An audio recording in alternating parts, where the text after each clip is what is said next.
Sarah pressed her forehead against the cold glass window, watching steam rise from cups she couldn't afford. Her reflection stared back, hollow eyes. Unwashed hair tucked beneath a faded baseball cap. Clothes she'd been wearing for 6 days straight. The 27-year-old marketing coordinator who once pitched campaigns to Fortune 500 companies now counted pennies for a cup of water. Life had a cruel sense of humor. She'd been sleeping in her 15-year-old Honda Civic for a week, parked behind a grocery store 3 miles from the downtown office where she used to work. The eviction notice had come first, then the job loss, then the complete unraveling of everything she thought was permanent. Her emergency fund had evaporated, paying for her mother's chemotherapy. Her credit cards were maxed.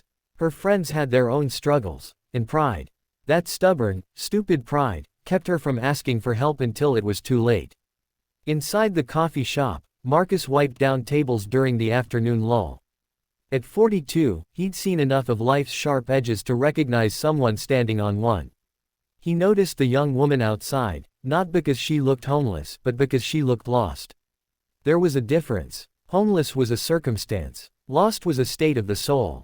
He'd been both. 15 years ago, Marcus had lived in his car, too. After his restaurant failed and his wife left, taking their daughter.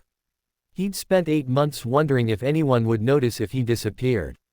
But someone had noticed. A stranger at a church soup kitchen had sat with him, listened to his story, and helped him find work. That stranger had saved his life, not with money, but with dignity. Marcus pushed open the coffee shop door, the bell chiming. "Hey, miss. You okay out here?" Sarah jumped, her heart hammering. She'd been invisible for days, and suddenly someone was seeing her.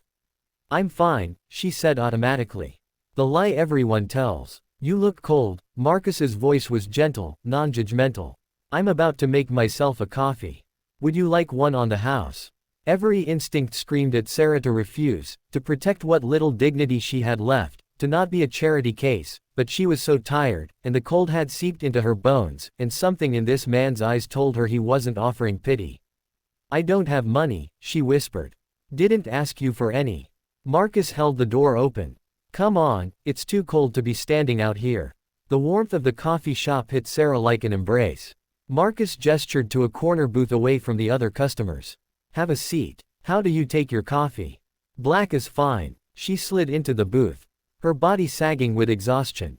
She'd been fighting for days. The vinyl seat felt like luxury. Her hands trembled as she wrapped them around the steaming mug Marcus placed before her. He sat down across from her with his own cup. Didn't hover. Didn't interrogate. Just sat. "I'm Marcus." "Sarah." Her voice cracked on her own name. They sat in comfortable silence for a moment. Sarah sipped the coffee and tears unexpectedly filled her eyes. It wasn't just the warmth or the caffeine. It was being treated like a person again, like she mattered. "This is really kind of you," she managed. Marcus shrugged. "Somebody did the same for me once. Figured I should pass it along." He paused, then said carefully, "You staying nearby?" Sarah's defenses rose immediately. "I'm between places right now." "That's a polite way of saying your car," Marcus said, not unkindly. She froze, shame flooding her cheeks. "How did you?" "Because I've been there." He met her eyes steadily. "About 15 years ago. Lived in my Buick for 8 months. Something in Sarah cracked open. Maybe it was exhaustion. Maybe it was relief at not having to pretend anymore. "A week," she admitted. "I've been sleeping in my car for a week." The words hung between them. Fragile, honest, terrifying. Marcus nodded slowly. "What happened?" And Sarah talked about her mother's cancer. About liquidating her savings. About the layoff that came at the worst possible time. About the eviction notice and the desperate job applications that went unanswered. About showering in gym bathrooms and parking lots she rotated through so no one would report her. About the bone-deep exhaustion of having nowhere to rest. Marcus listened without interrupting, without offering empty platitudes. When she finished, he said, "The church down the street has a program. They help people get back on their feet.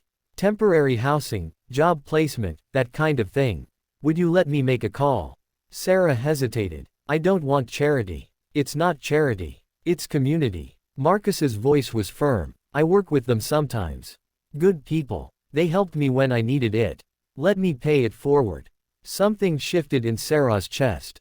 She'd been drowning for so long, refusing every life preserver because she thought she should be strong enough to swim alone. But maybe strength wasn't about refusing help. Maybe it was about having the courage to accept it.